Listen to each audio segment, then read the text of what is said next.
All right, hello everyone. Brian Wenke here. Welcome to day 2 of the It Gets Better Project's 2020 Global Summit. Today's theme is all about diversity and inclusion, and I'm thrilled to be introducing today's plenary. Riot Games has been a standout partner for the project for the last several years, and with Hope Lab is one of the sponsors of this magnificent summit. They recently released a new game, Legends of Runeterra, which I was super excited to see because I love strategy card games. And the depth of storytelling that Riot has applied to this game is exceptional. On top of it, one of the characters, Tyari the Traveler, is trans. And that is what we're going to learn more about today with our very special guest. So without further delay, I'd like to introduce the moderator of this session, Tanya DePass. Tanya has also been a friend of the project for several years. She is the founder of I Need Diverse Games, a nonprofit with a mission to bring projects, works, and research by marginalized folks to light, as well as to discuss, analyze, and critique identity and culture in video games through a multifaceted lens rooted in intersectionality. With that, I am going to leave this session in your capable hands, Tanya, as you continue the introductions. Have a great time, everyone, and thank you so much for being here. Thank you so much, Brian. Welcome. I'm so glad to see everyone virtually since we couldn't quite be in person this year. My name's Tanya DePass. Thank you, Brian, for that wonderful introduction. And in continuing the tradition of getting to know everyone that is speaking today, I'm going to let our wonderful panelists introduce themselves, and then we'll get into a bit of conversation. Jules, why don't you go first? Sure. Hi, I am Jules Clegg. I use she and her pronouns. I'm a principal engineer at Riot Games. Worked on a number of titles there. I worked on Legends of Runeterra with Rowan, and now I work on Valorant, one of the other games. Awesome. Rowan. Hi there, my name is Rowan Williams. I use they, them pronouns. I am a narrative writer on Legends of Runeterra, and I worked with Jules on creating Thierry. Awesome. And Maddie. Hi, I'm Maddie Taylor. I am the voice of Tyari the Traveler, and I use she, her pronouns, and I'm a crazy old cat lady. And we have a cat visiting with us. That makes it all better. Yes, I have Cher right here. Aw. 9 million. This will just give us so many likes now that we have a cat in the audience or with us. But I wanted to start off just, kind of knowing more about where Thierry came from. So Rowan and Jules, why, how did Thierry come about, and why do you think right now was a good time to tell Thierry's story to players? Jules, did you want to go first? Oh, please, after you, Rowan. Oh, okay. Thank you. I will contest that question just a little bit by saying I don't think there's ever been a wrong time to tell a story like this, because trans people are a part of our society and have been forever. Like, transness isn't new, it's not novel, it's normal, and this shouldn't be right for a specific time. I know that's not quite the question, since in the gaming sphere and as far as representation goes, it's still awfully represented in video games, in TV, in media overall. And my interpretation of that question is more like, why is right now a time where people are receptive to a story told broadly into a large audience involving a trans person? So my perception of that is, I think we're at a place where transness and other aspects of the LGBTQ plus community is better understood than ever. There have been great strides made for visibility, recognition, and empowerment. And to kind of get to the heart of the question, I think that gaming companies are finally embracing the idea that a diverse and an inclusive cast of characters isn't pandering, it's representation. It's a way for people and players to see themselves in characters in a way that's meaningful to them. In some regards, it feels like leveling the playing field, because cishet white men have been showcased forever, and it's time to shine the spotlight elsewhere. As for the idea, I've always written LGBTQ characters into stories that I'm involved with, but the representation hasn't always been visible. And I think now more than ever, we're recognizing that queer coding characters isn't active representation, however helpful it may be for places where direct representation can't be achieved. But we as storytellers and as devs need to be making it clearer than ever that this is what we find important, that representation is what we want to see, characters we want to be involved. And Thierry represented a unique opportunity in the sense that we can get her story arc from one card to the next, which wouldn't have been possible with a single card based on sort of the standard of the game, or a character whose story we can't track. So I would attribute a lot of the success here to being able to showcase those aspects of her journey.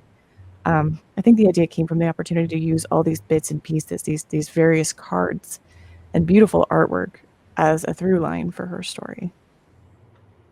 Excellent. Jules. Yes, so I'll absolutely agree with Rowan. The fact we can tell a story of a character through a time axis, having multiple cards with the same person at different points in their life, and they get to riff off each other with voice lines and other fun stuff. Like that's ripe to tell a story about growth and change, like a transition. When it comes to the why is now the right time, I also agree. It's always too late to catch up on representation, of course. But if there's ever a time, it's now. The industry is serving an increasingly broad audience, and it needs to catch up in its ability to serve that audience. So this is a case of beginning to serve audiences that have historically been underserved, I would say. Absolutely. And it's interesting when people get kind of twisted up between representation and feeling like there's pandering or serving people that it's like, oh, well, there's an assumption that only cis straight white dudes play games, and we all know that's not true. And we're also making your game, so but I actually have kind of a two-part question for Rowan. So this could be a long question, and if it's a lot, just tell me to stop talking. But the first part of it is, just as a developer, how did you approach the subject of creating a trans character that is very out and not like, oh, well, you're going to kind of hide this and pretend that this character is not trans, but which is great. And then how did you encourage people to see it as an opportunity and not as a risk? Slightly short version is that I went to about as many people as possible to ask for help with making an authentic representation. It's not my story to tell, if that makes sense. I'm just the one penning it. And the slightly longer version is I saw an opportunity with what had already been established about the character. I actually came aboard to the project right as they were saying, we have this character that we're going to have go up the mountain and become a celestial. Celestials are like demigods who prove their worth. Think of the mountain that they climb as a test of their will and determination, so to speak. And those who pass are basically given the power of the mountain itself. So I knew this character was going to be going up this mountain, this magical mountain, making this big change both mentally and physically. And I said at the time, I think this is an opportunity to use the vehicle of the mechanics and the art that you've already established to tell this story. I consider myself very fortunate to work with a thoughtful, inclusive team, because the teams for the set were like, we agree this is a good idea, but also how can we help? And all of them, my set lead especially, were really helpful in sort of a bureaucratic sense, helping to get things moved and communicated to the company to accommodate the request.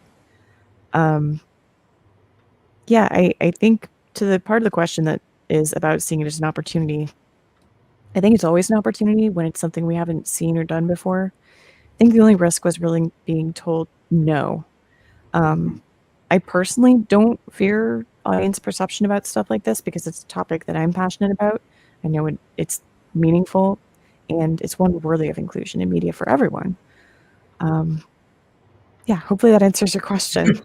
It did. And, since you brought it up in asking people, for this idea and for this character's idea, did you have to seek out accomplices to help get the idea pushed forward? Or were you able to kind of go, here's a really great idea, here's something we're using with the mechanics we already have? And how did that look in ways you can answer about getting this character brought through the whole process from creation up to launch and getting Thierry and people's hands to run around with? Well, two of the allies that I had in this are here today. Jules was actually the first person that I approached when I had gotten the go-ahead. I was at the time like brimming with excitement and I wanted to get started, and then I realized that again, much as I want to be able to portray this story, it's not my story to tell. And she had some really amazing ideas that were, I'm happy to say, carried through the entire conception of the character into publication. If I can wax poetic for a second, I think one of the most important aspects of Thierry is that she's going on a journey, and that journey is one of self-actualization. There is the metaphor present of climbing the mountain, there's a physical component, there's a test of will, but I think so too, do trans people have to like get over all of these obstacles in their transition, mentally, physically, societally, and I wanted to be able to include that. Awesome. So speaking of Jules, how did you wind up involved in the character development of Tyari? More or less, I was nearby. So I'm an engineer on the project, right? My day-to-day is usually helping us hit frame rate targets and making sure the artists have the tools they need to do their stuff. But we do, of course, provide creative and design input to the game as well. And Rowan approached me with a very early draft of this story to ask for my thoughts on it, and they were so, as they always are, wonderfully welcoming, and made it very safe to challenge or sort of provide potentially pretty major input into the process to make sure it told a story that reflected people's inner experience rather than the sort of outward perception of what that experience is like. There's a couple of examples that I could get to. I think we'll probably get to them. So yeah. Awesome. So Maddie, I've been bursting to ask you questions, and we're finally here. So First. Yay! So about 5 to 10 years ago, we didn't actually see agencies proactively seeking out trans and or non-binary talent and advocating for their clients. And I was wondering, as a voice actor, how have you experienced this shift in representation? I have a very, I almost feel like my story is a little, it's almost like boring in a way. My transition at large and including my representation was really, I don't know if it was the time I transitioned around 2015. It's about the same time as Caitlyn Jenner. And she was a bit of a double-edged sword, but at least it brought, for better or for worse, she brought attention to trans people. And I think I benefited a little bit from her in as much as it was a little easier. I didn't have to explain it as hard to people because they were seeing it play out every day. Mm-hmm. So there was that a little bit of built-in understanding from people. And for as far as representation goes, I am so grateful. I'm going to give a little shout out to my agency. I'm represented by Sutton Barth and Venari. They're a fantastic voiceover talent agency, and I've been with them for almost 15 years, I guess. So for the first 10 years or whatever, almost that I was there, I was mad, and they, I would go out, I read male parts and, perform male parts and all this and that, and knew that I had to do this. And I was really worried about this transition as far as my career is concerned, because it's voiceover. And in that world, in the acting world and in the voiceover acting world, there's still a large, it's changing now. And I don't know how much we'll talk about it, but even then there was more of a clear binary, male and female characters.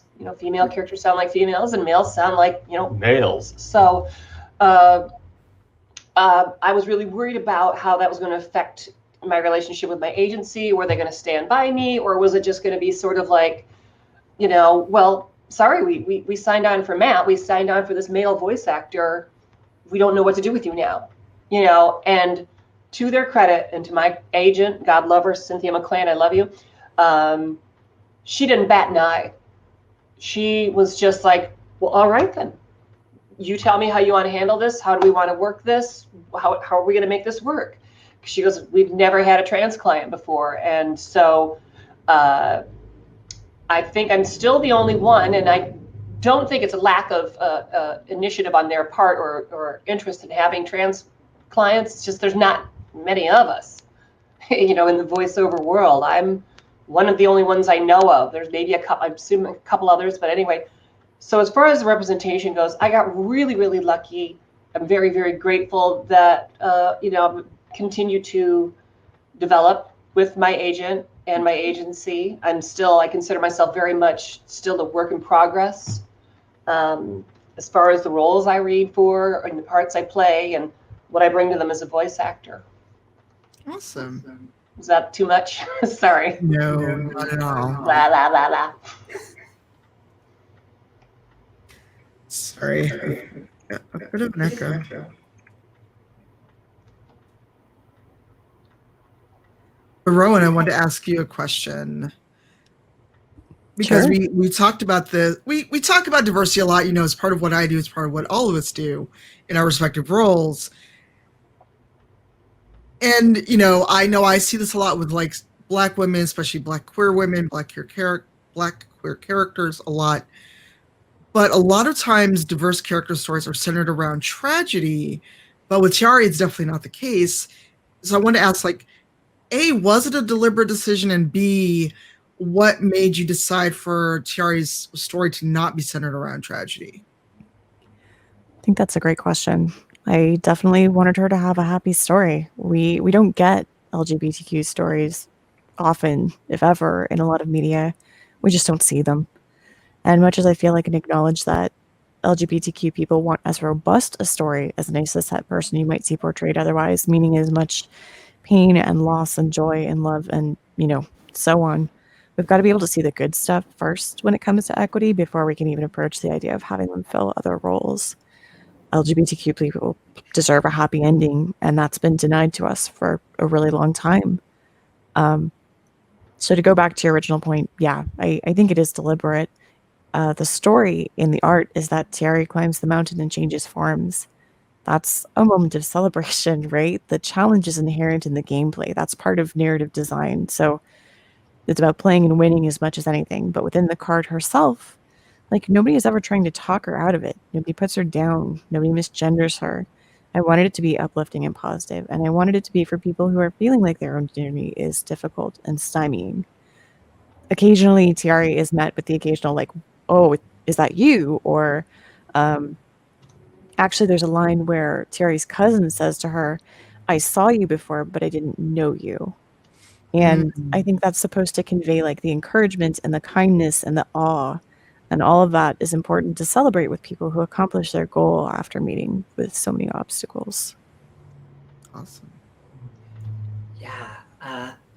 Something to add there is that really speaks to how trans folks can be perceived by cis folks, right? So often a story where a trans character endures tragedy or rejection or discrimination or any of these things is kind of rooted in what people perceive our lives are like. Crucially, people who are not us perceive our lives alike. So who is that story speaking to? Not us. And even the elements in the story, there's a risk. I'm glad it did not come to pass, but there's a risk that those elements are portrayed in a way that speaks to the negative challenges in transition, right? There's a world where climbing the mountain kind of maps to gatekeeping in some way, that the transition is something you get when you reach the top of the mountain, which is something we strove to avoid in the story, and instead have the reaching the top of the mountain is the end of a challenging mental transition that represents all of the work and reflection that Thierry has put in over the course of that journey. And at the top, there's a change in presentation and a change in perception for everyone else.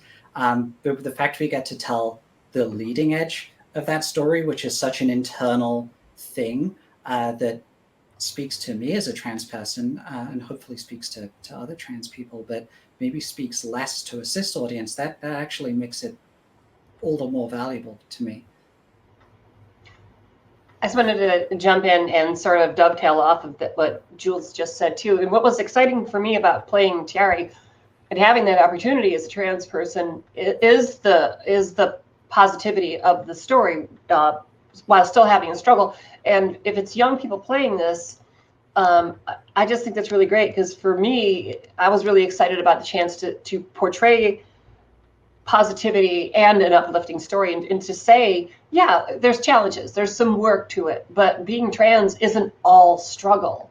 You know, we to agree with what these guys have said about, these folks here have said about being trans, and it's not all misery and struggles either. That's the thing. I love the analogy of climbing the mountain. I just love it. It's so perfect, because there's struggles and there's little things along the way, but it's still a climb. It's still going up, and it's still worth doing.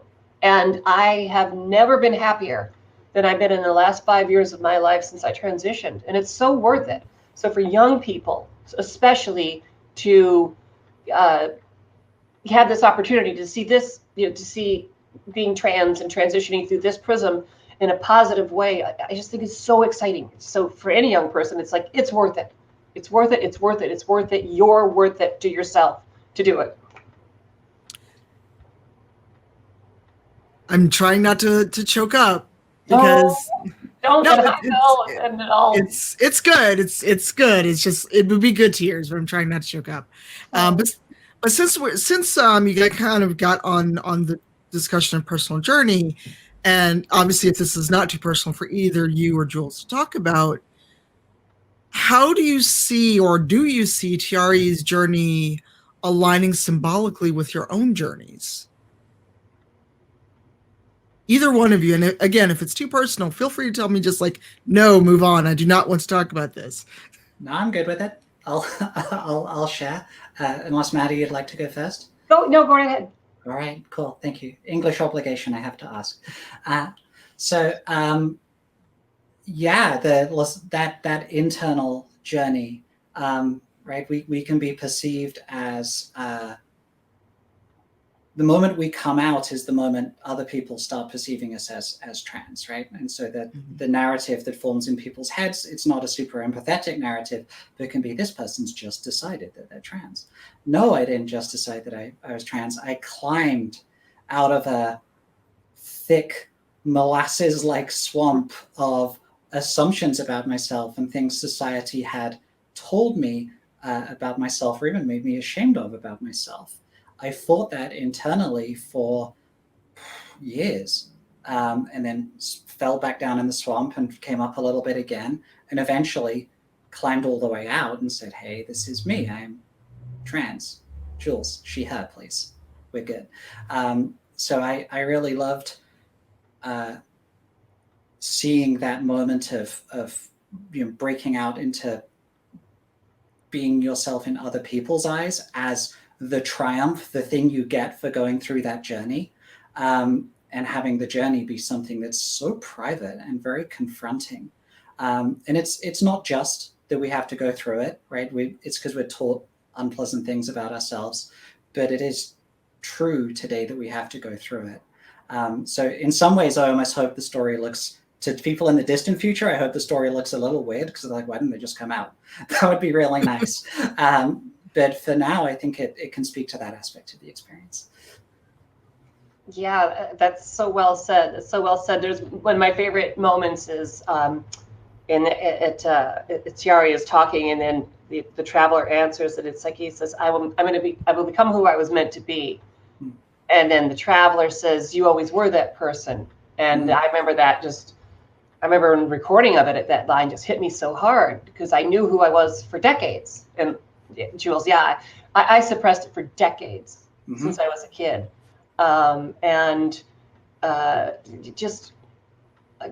The mountain just seemed like it was like decades long, you know what I mean? And then the final climb was like the best part.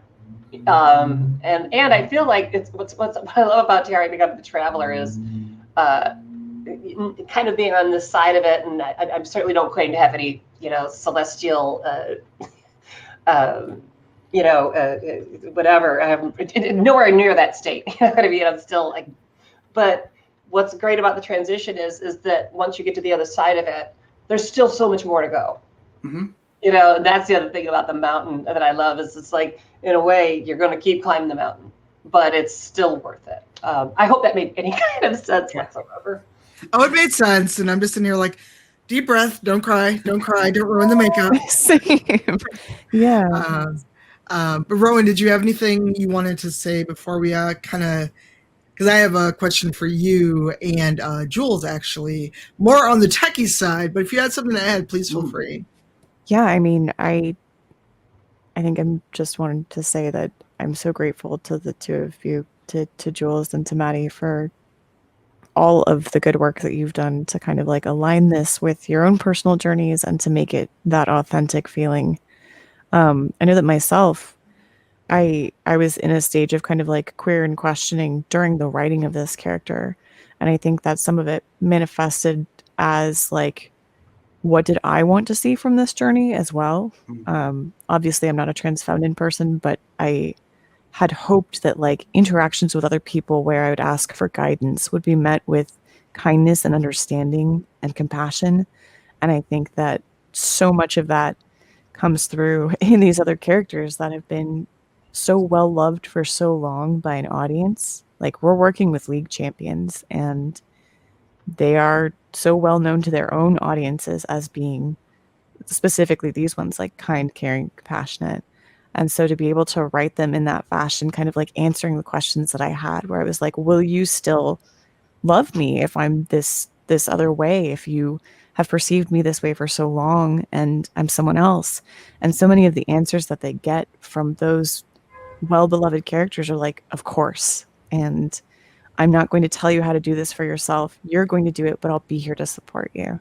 You know, so some of that commentary kind of like comes from a personal place of like, oh, please, like help me with this and support me with this. Like, I don't want to be on my own on the other side. So, yeah, that was just what I was going to add. No, that's fantastic. So to shift gears a little bit away from the feels and get a bit more technical,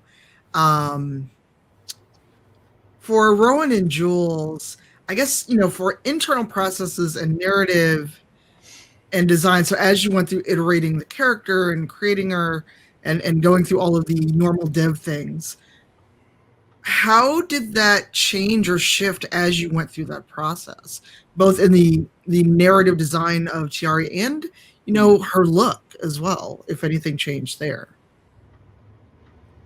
Jules, did you want to go first? I'd probably speak more to the process side. I can certainly do that though. I'll take the offer. So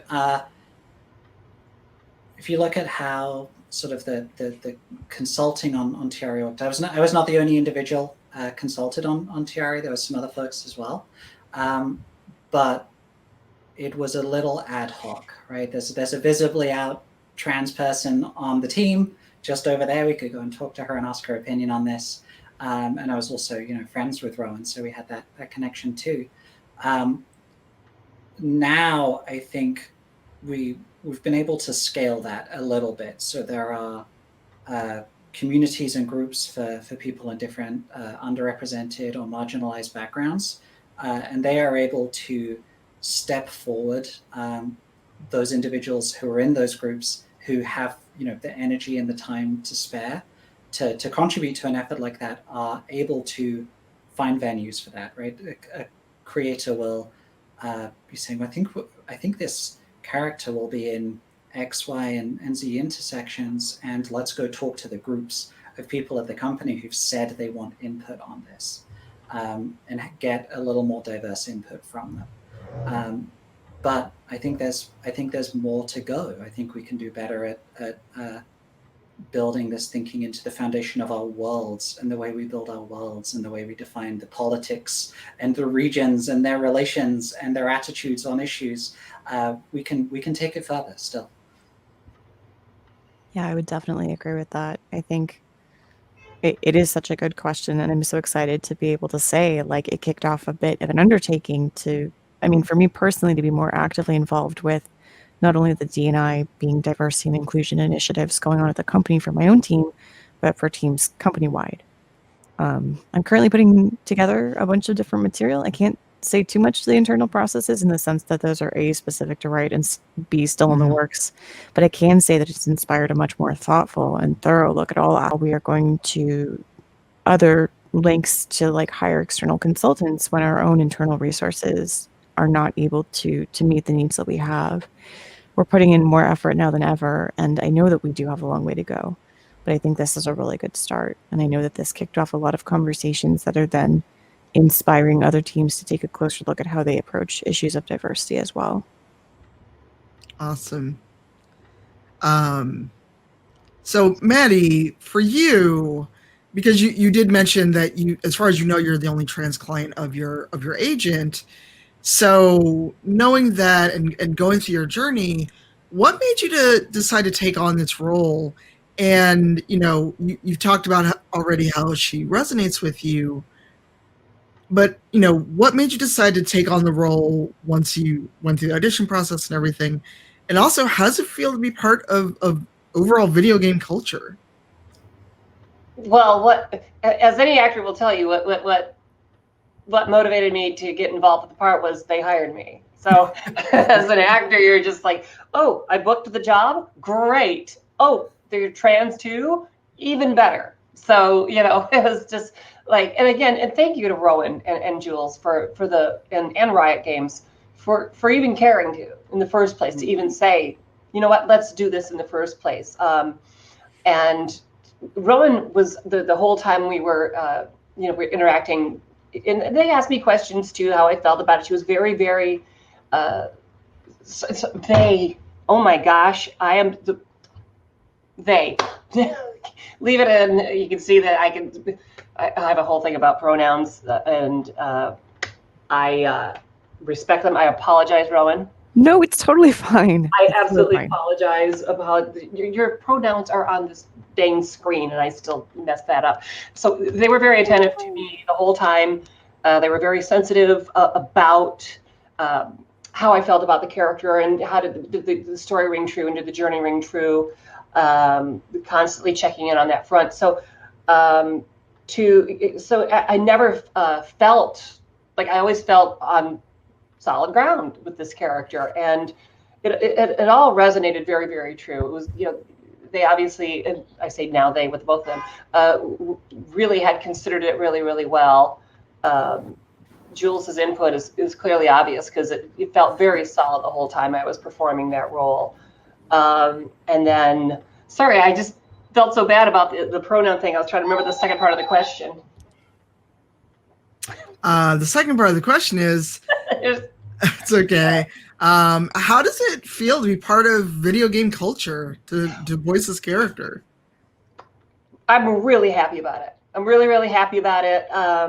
It's a great sort of expansion of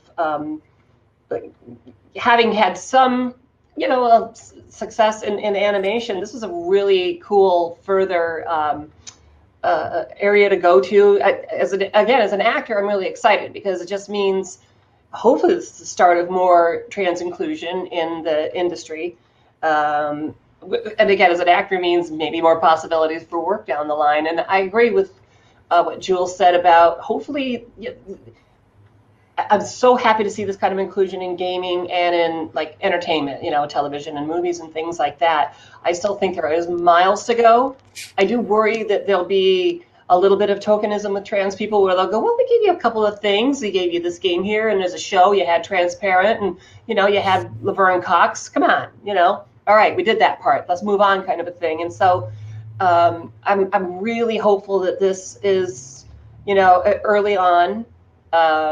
As they say in England, early doors on trans inclusion in the entertainment industry and the game industry, that there will be more. And to speak to Jules' point, that hopefully it won't be as much of a, hopefully, 10 years from now, they will say, oh yeah, that was a big deal back then, So I'm excited to sort of be in there, sort of, I guess, in the earlier days of it. I'm really excited about it. So hi, gaming world. I'm happy to be here. Yay. So before we get into a less like love train kind of question, I just want to make sure, Jules, if you had anything you wanted to add or any other thoughts on the whole topic, because I want to make sure everyone gets a chance to talk as well. Sure. As to the last question, you mean? Yes. Cool. How does it feel to be part of video game culture? This is an art form that I want to be really good at. It's a leading source of dopamine in my life. So I really like. I've tried making a lot of different kinds of things, and games really scratch that itch. They've been part of my youth and part of how I learned to understand myself at certainly lots of different stages of understanding myself, kind of climbing that mountain. But yeah, no, it feels good. I decided I belong here. What made me decide to work on Tyari? Rowan was real nice about it. Yeah. And I'm a busybody, so those two things played nice with each other. No worries. Well, I'm glad that all of you have worked on Tiari. So yeah, and Rowan, I think you had something you want to add, yeah?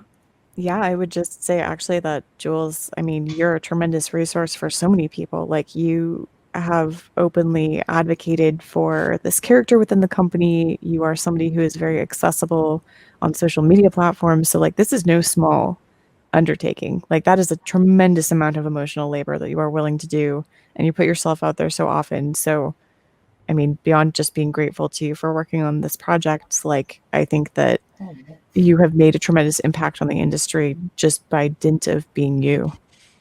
Oh, thanks, Rowan. It's true. You can make me cry, and I'm on camera. No. We'll hold series for after. That will be the after show that no one will get to see. We will all have feels and cry. But Rowan, I wanted to ask you about kind of like how does global. This sounds so corporate, and I know it's the best way to phrase it. But how do global dynamics influence the outcomes of character development and kind of the ultimate rollout of Tyria's storyline? It's a great question. It's not a particularly sexy answer, so I apologize for that. But it's so paramount to, I think one of the key questions that comes in from the audience often is why couldn't you do X? And so often the answer is because we have to be careful of how we localize our content. There are places where the game might otherwise be outright illegal if we don't. And much of the decision for how the content being voiced and art, etc., is portrayed elsewhere is honestly a little bit beyond my purview because we have a translation and localization team who we entrust to make sense of the work for a particular region. And once it's in their hands, we don't tend to do cross-translation back for verification purposes, if that makes sense. We generally leave it to them to know best since they are essentially culture specialists. That said, we did get some sentiment back that was frustrated because Thierry never calls herself Thierry when she's the Traveler, her sort of divine cosmic form. And that's totally sensible. And it was a deliberate choice given that we wanted to be able to localize this story everywhere. There have been a couple of people who actually asked within the context of the world if the character minds being called by the same name. And I think that's really sweet and thoughtful. I said at the time I didn't think that she would mind it, but it's not really who she is anymore, which is why when someone asks her if she is Thierry in world, she says, I am the Traveler. And I think that that carries over no matter the region. So again, to go back a little bit to kind of the idea of queer coding, where we're not able to outright or deliberately say, this is the intention of the character, we can still make meaningful strides for people in other regions who then again see themselves in these characters or in their stories. Awesome. Jules, did you want to add anything? Yeah, so I would say being an engineer, and my job is to help all the creators on a game project, realize their stuff in the engine so the players can have it. The localization challenges are there, but the really nice thing is most games have to have those capabilities anyway. They have to have localization capabilities for different words, sometimes replacing images, or more advanced things. Like there's places where people explode into sort of sprockets and you pretend they're robots, and that's how that game is localized. It is entirely possible for people in other disciplines or crafts outside of narrative to make very small improvements to those tools and unlock a lot of possibilities for folks in narrative, folks in art, to reach audiences safely without taking on those localization risks. So it's something. It's sort of a little hack we can do with the tech we already need to build to ship a game. Awesome. So this one's for everybody, from your various perspectives and your roles. What has player perception for Tyari been like from what you've all seen? I think the cat wants to speak up first. On it, yeah. So I can give you sort of the technical view of it if that's helpful, or I can defer to somebody else if you'd like to speak first. Keep on going, Rowan. Okay. Go right ahead. Okay. I like to think that it's been pretty positive overall. There were the usual trolly comments about, I know we mentioned this before, but pandering. But actually, this is so funny. I hope it's okay to tell this story. When Thierry first came out, one of our moderators for our subreddit reached out and was like, hey, I just wanted to let you know I'm a mod on your subreddit, and this story means a lot to me because I'm a trans woman.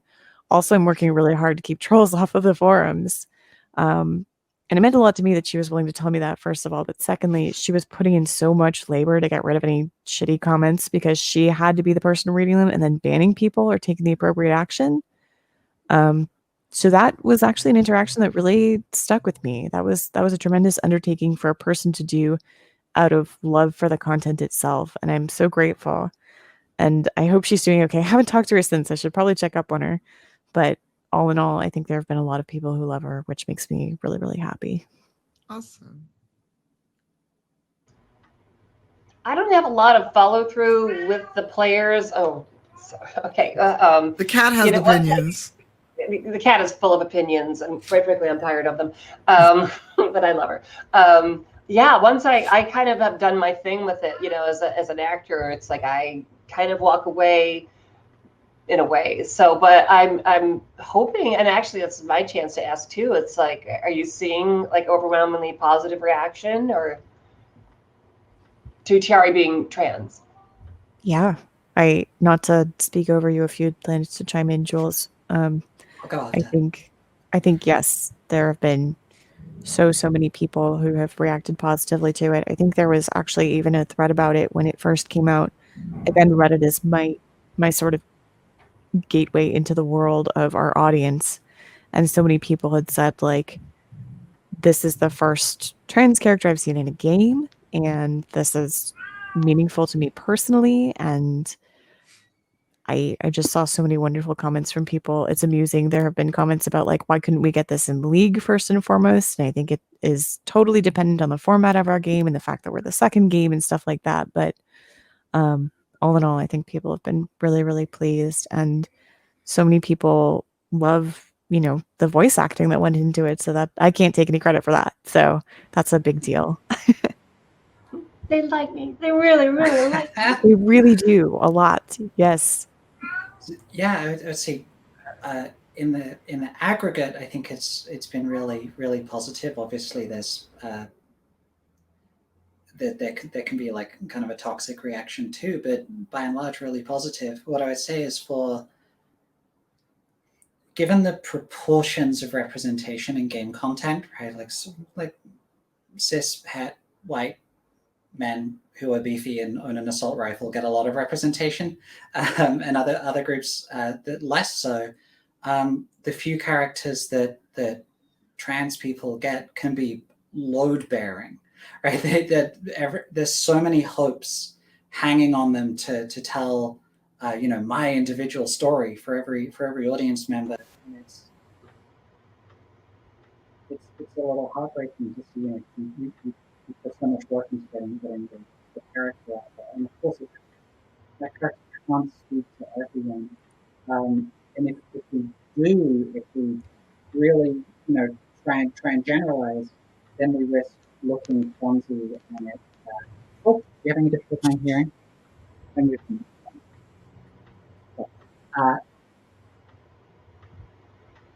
you do try to really generalize a character and have one character who is all the kinds of trans among cis people, then we are actually kind of guilty of the pandering that we would want to avoid a little bit. So I think that the solution to that is more representation for trans masc people, trans femme people, non-binary folks, agender, gender fluid, every single stripe of the rainbow, and that shouldn't be unusual. These are properties people walking down the street have. Why would a character in the game not have them? So I say that I think that the first character in a game, especially a game with a broad cast, is bound to not meet all the demand.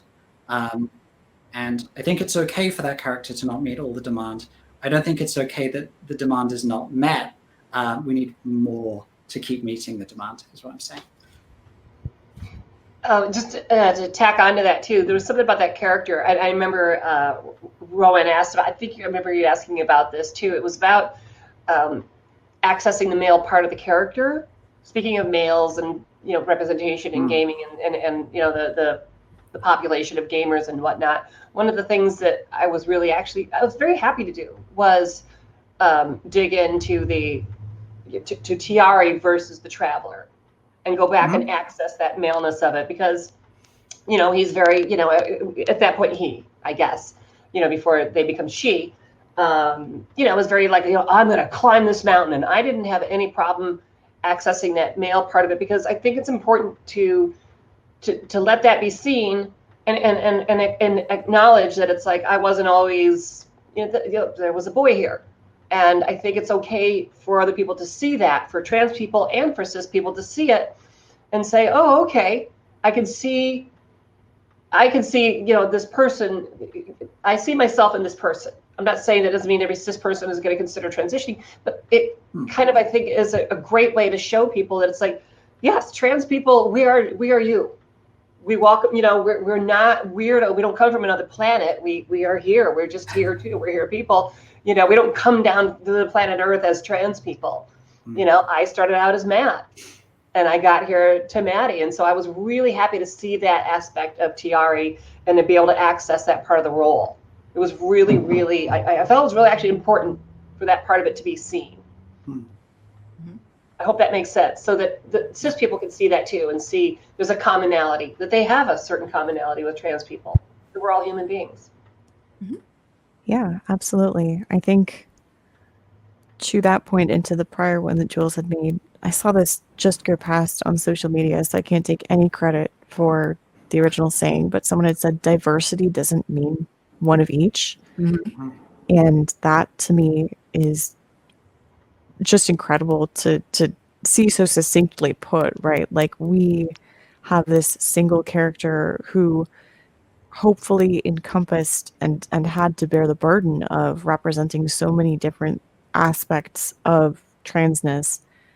In some regards, totally not fair to the character, but also in an attempt to best serve the audience. But now having, like, in some senses cracked the code, I feel like we can start exploring what does it look like to have, transmasculine characters in the game. What does it mean to have non-binary people in the game? And how can we explore their stories too, even if through slightly less, or I would say slightly more limited means. I think that's just something really important to bear in mind for kind of like the future of the game and the future of gaming in general. Absolutely. And speaking of representation, excuse me, and the things that we all see and the crumbs that we sometimes get when it comes to representation, but also the journey that you've all gone on with this character and bringing this character to players and to Runeterra. Is there anything you would have done differently? Yes, absolutely. I don't want to.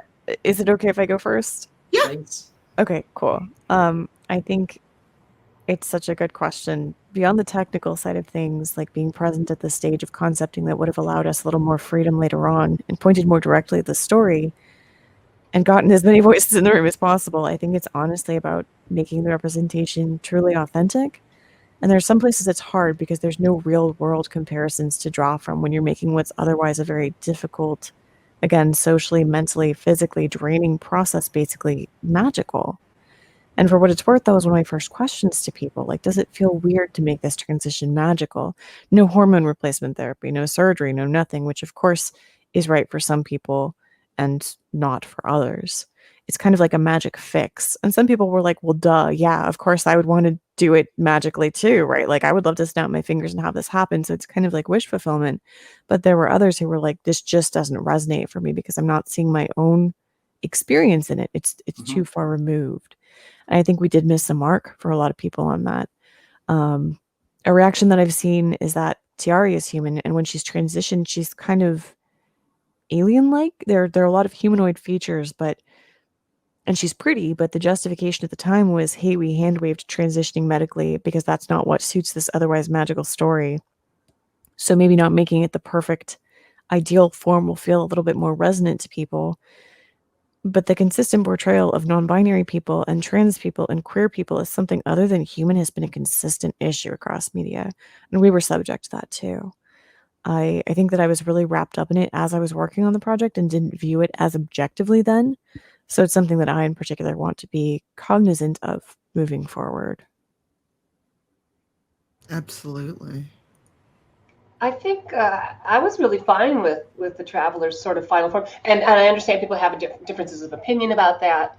But I thought it was actually a deliberate choice, in as much as I know there's a lot of discussion in the trans community about presentation, and I personally, my own preference is I guess for want of a better term, cisnormative female appearance and presentation. That's what I'm interested in, for who I am and at my age, for who I am as a person, and for the quality of life I'm looking for what I want from my life. But I know that that's not everyone's goal, and that there are all forms of presentation and for people, and everybody has a different feeling about that. So I thought it was actually a really good expression for sort of that transcendent form, in as much as it didn't just narrowly say, once you transition, you look like this. This is what having transitioned looks like.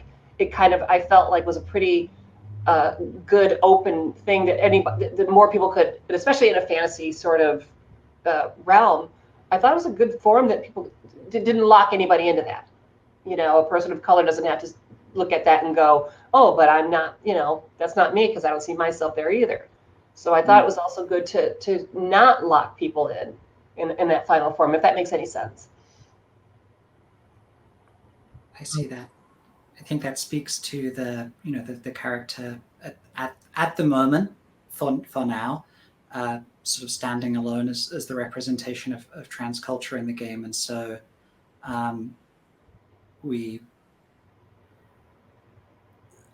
they don't speak to everyone. And what I would do differently next time is have a next time.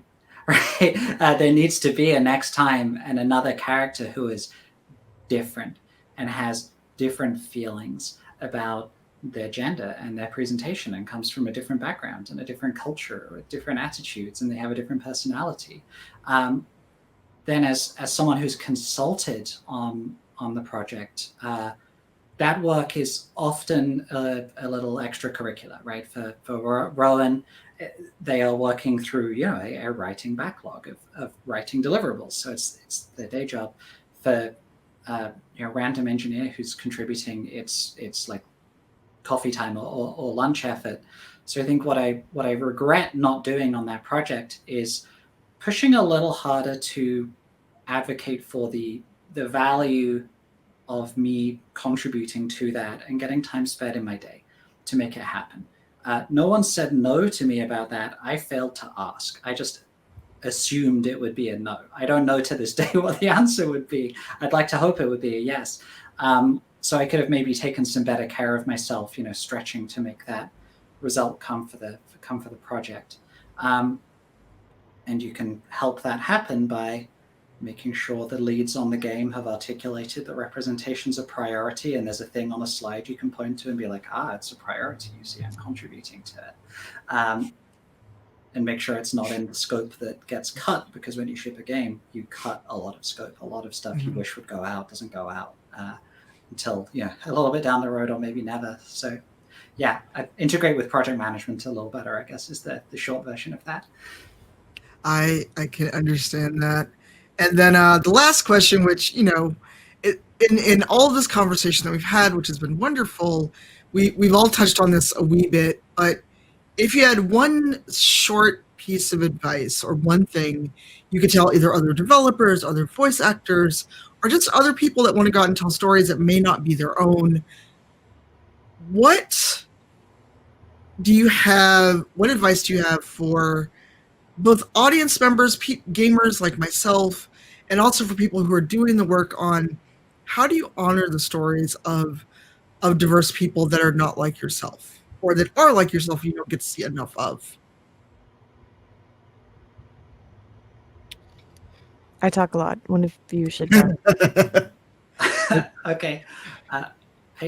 Maddie, were you about to say something? No, I'll follow you. Everyone's stumbling to go second. Okay, I'll go second first. I don't know that I know how to honor everyone's stories. To be honest with you, there's no doubt shortfalls in my skill set there, but I think what I would like to think I would need to do to grow in that area, and what I'd encourage other people to do to grow in that area, is to be very mindful of your background and the blinkers it puts on your view of the world, and the ways that can make it challenging to hear other people's perspective, and even, kind of threatening to your worldview. It can be sometimes to hear a radically different perspective, and you need to be open and embrace that. That doesn't mean not having boundaries or having places you will absolutely never go, but it means really putting an effort in to hear it, and also to really challenge especially in the games industry, to really challenge the assumptions we have about how representation should work. So Rowan alluded to this post about, diversity does not mean one of everything. If your game has, I don't know, it's a fighting game and you've got 15 people, well, how can I get one identity label onto every person? That's the wrong approach, straight up, because it's clumsy and a little bit contrived. I would say instead, your game happens in a world. Look at what your world can say about the characters, and have your characters have attitudes about the existence of other people, or have them allude to people in their lives. The game has a bigger cast than the number of playable characters, always. And even if there's just a flyer in a coffee shop window that has 2 vaguely masculine silhouettes in it, that's enough to say, hey, gay dudes exist in this world and gay marriage is still a thing. That's a start.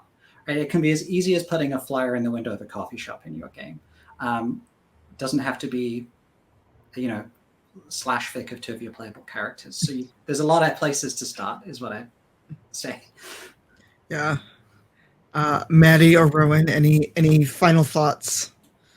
Well, as far as representing other people or other, as an actor, I wouldn't feel right in playing a character of color, obviously.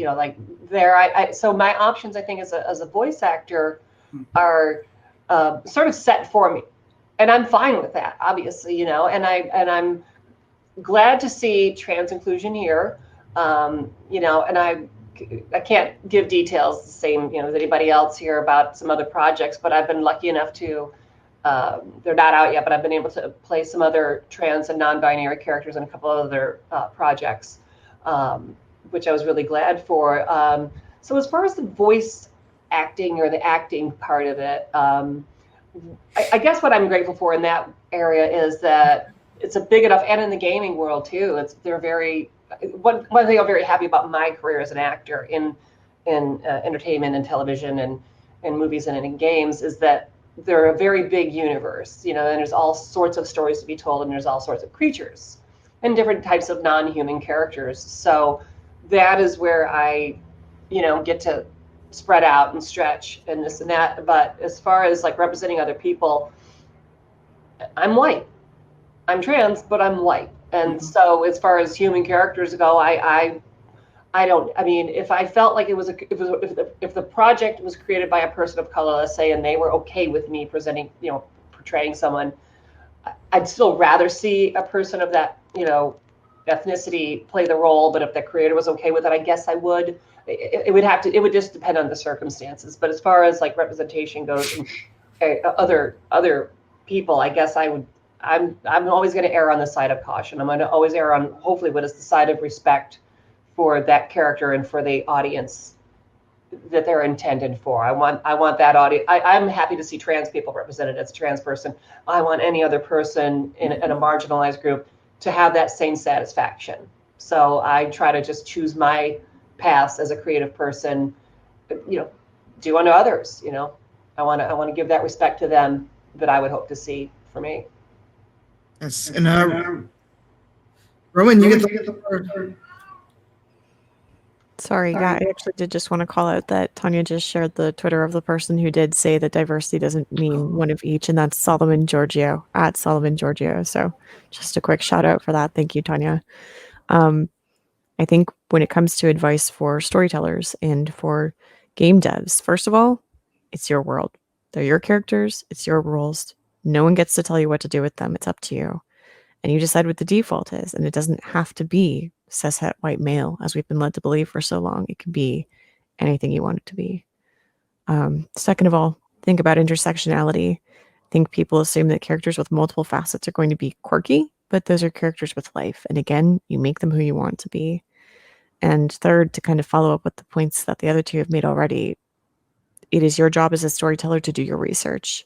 You can't always be telling a story from your own perspective because that's far too limited. But when your own knowledge and your research falls short of being able to accurately represent the stories of another person's experiences, seek those people out, listen to them. Their voices deserve to be heard, and they deserve to see themselves in video games too. Absolutely. And the last thing that I will add in, the one time I will speak as your moderator, is please just listen. Listen when we tell you that something is not good representation, when something is problematic, and I know that term gets overused, but it's the best thing I have in the moment. And just realize that we're the authors and experts on our own experiences, but we're also not a monolith. So that while I can tell a story about a Black woman who's cisgendered, someone else can tell that story, or we both can tell the same story and get something else entirely out of it. So realize that all marginalized identities, all people who are not cis straight white guys, are not a monolith, and talk to more than one person. Getting one of each, as Sergio said, is not diversity. And with that, we're going to wrap up our conversation. I feel like we could talk forever, but sadly, there's other programming that we need to make room for. But before we go, everyone, if you don't mind saying just very quickly, if you're comfortable, where we can find you and where we can find out more about your work and Runeterra, and and then we will get on with the rest of the sessions for today. I'm on IMDb, if that's what you mean, or and I've spoken to Brian. If there's a young person out there and you're trans and you're wondering about any part of it, I want to make myself available, and my email will be, I don't know how that'll work, but or I could just say it, maddieBoom418@gmail.com or whatever. Just I don't know when this gets posted and presented. I want to make myself available. So for any young trans person out there, or if you're still questioning and you haven't transitioned, or you're wondering about it, or you are transitioning, or you have whatever, wherever you're at on it, if there's anything you wanted to ask me about or talk to me about, I want to make myself available. So I'm out there. I'm here. I'm around. Awesome. Jules? Yeah, you can find me. I am Hey Jules Fern on Twitter. I got open DMs, so I don't get to them every day, but I try to look at them. So same deal there. Yes, that is correct. Thank you. I wonder where Rowan is at. I'm on Twitter at rnowilliams, and you can find more content for Runeterra on the playruneterra.com website, or check out your local stream. It's pretty cool. I'm on Twitter, but I get political and use swears, so just beware. Oh no! Yeah. Oh no! That is- swears. That is only more endearing. Yeah. Oh no! Swears. I'm I don't know what to do. Maddie swears. I know. Yeah. So you asked where my Twitter account is. I did not advise anyone to actually go to it. But thank you. Oh, and I guess I should say who I am and where to find me on the Twitters. My name is Tyari the Traveler, known as Cypher of Tyr, CYPHEROFTYR. You can find me everywhere under that handle, be that Twitch, Twitter, Instagram, Tumblr. I still have one for some reason. And if you're interested in I Need Diverse Games, just look up I Need Diverse Games. Most things are I Need DIVGMS because I Need Diverse Games is too long for most social platforms. And last but not least, I am a full-time partner Twitch streamer, and I'm part of a lovely Rainbow Arcade team, which is all LGBTQIA plus streamers. And we just had a great plenary, we're doing a plenary now, a summit on LGBT issues as streamers. So if you look up Rainbow Arcade stream team or Rainbow Arcade Twitch team, you'll find all of us. So if you like watching streams, and especially to find people who are queer and stream Runeterra, go find us. And we will see you around. Thank you so much to our sponsors, Riot Games and Hope Lab. Please have a wonderful time at the rest of your sessions. Say hi on Twitter. We hope you enjoyed this conversation, and we'll see you around. Bye. Thank you so much. Bye. Thank you, Tanya.